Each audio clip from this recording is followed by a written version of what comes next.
So it has been said that up to 90% of doctor's visits are related to or can be correlated back to this one thing. Can you guys guess what it is?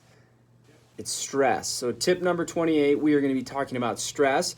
We want to give you strategies for actually mitigating your stress. But first we have to understand stress physiology. So I'm going to kind of break this down for you guys, and I want you to understand how it actually leads to dis-ease and dysfunction within the body. So the best example I can give you is, let's say we're in the forest and we come in contact with a grizzly bear. It's, only a couple yards away and we're with our family. My question for you guys is, in that situation, what happens to your heart rate?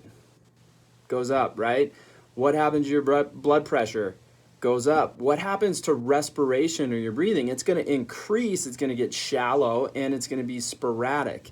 Now, in that situation, you got to either fight or flee, right? So you need energy and you need it now. So what does your body do? It mobilizes sugar or glucose from the liver, dumps it into the bloodstream, and it does the exact same thing with fat, just in case we need sustained energy. So what happens is we increase blood sugar, we increase fats within our blood, the lipids. Now, on the flip side of that situation, we got to downregulate a bunch of other things so that we can shift our attention and our focus and our energy to our musculoskeletal system. So what do you think happens to cognition or focus or memory, right? Downregulates, right? It crashes. What about immune function, digestion, reproduction? Crashes.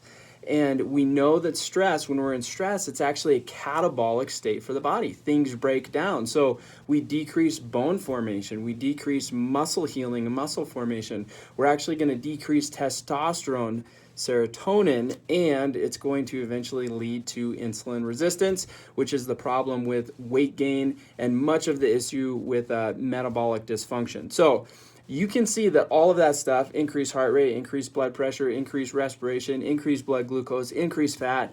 Well, that kind of sounds like a stroke, heart disease, potentially diabetes, right? Cancers, decreased cognition, focus. We got multiple different learning disabilities in kiddos. We got multiple immune issues, autoimmune conditions. We have digestive issues. We have reproductive issues, right?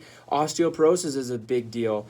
A decreased testosterone. How much do we hear about that in males? Decreased serotonin, anxiety, depression, right? And then the big one, obviously, insulin resistance, which the downstream consequence to all of that is dis-ease and dysfunction. So what is one thing that we can do to actually interrupt this physiology so that our body can heal and repair? Breathe, right? And especially now more than ever, everybody is stuck in a stressed out state right now. We have a piece of technology in our clinic called heart rate variability, which can give us an idea of how stressed somebody is. And I can tell you right now, everybody is stressed. Even if you don't feel stressed, on the inside, you're stressed. So one of the ways that we can mitigate that stress is to breathe and breathe appropriately.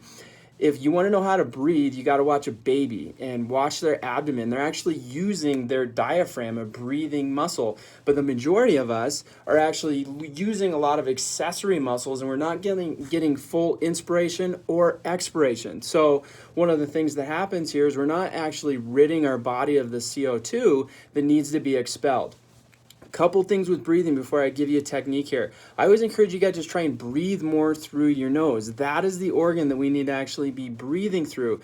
Something cool about breathing through the nose is, first of all, it activates the parasympathetic nervous system. That's the exact opposite of that fight or flight response. That's when we rest and repair and heal. Not only that, it either warms the air if we need to, or it cools the air if we need it to, and we got a lot of hair and stuff in the nose, so it filters the air.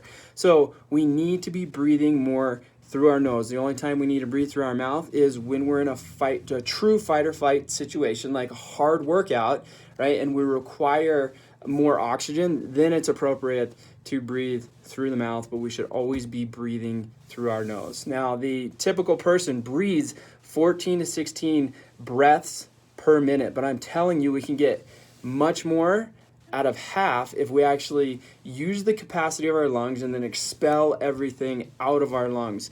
So this does take some practice. You actually got to retrain the diaphragm.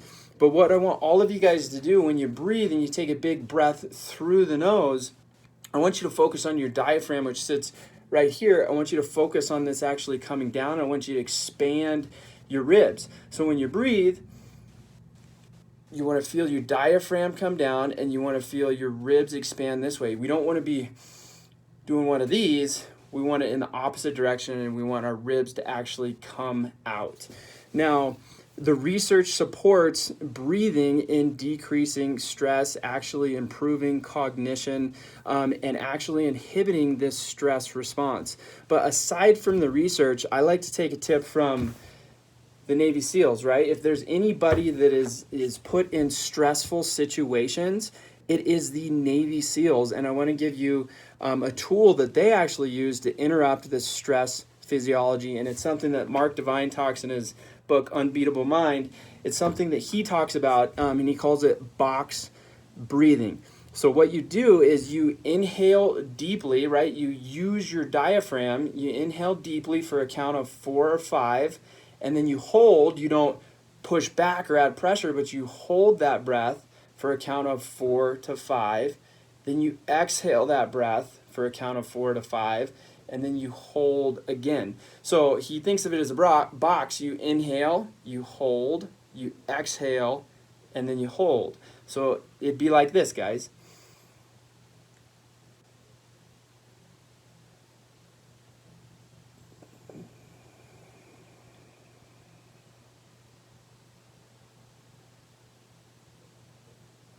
And you might just be amazed at how good you feel after you implement a couple box breaths, a few times a day.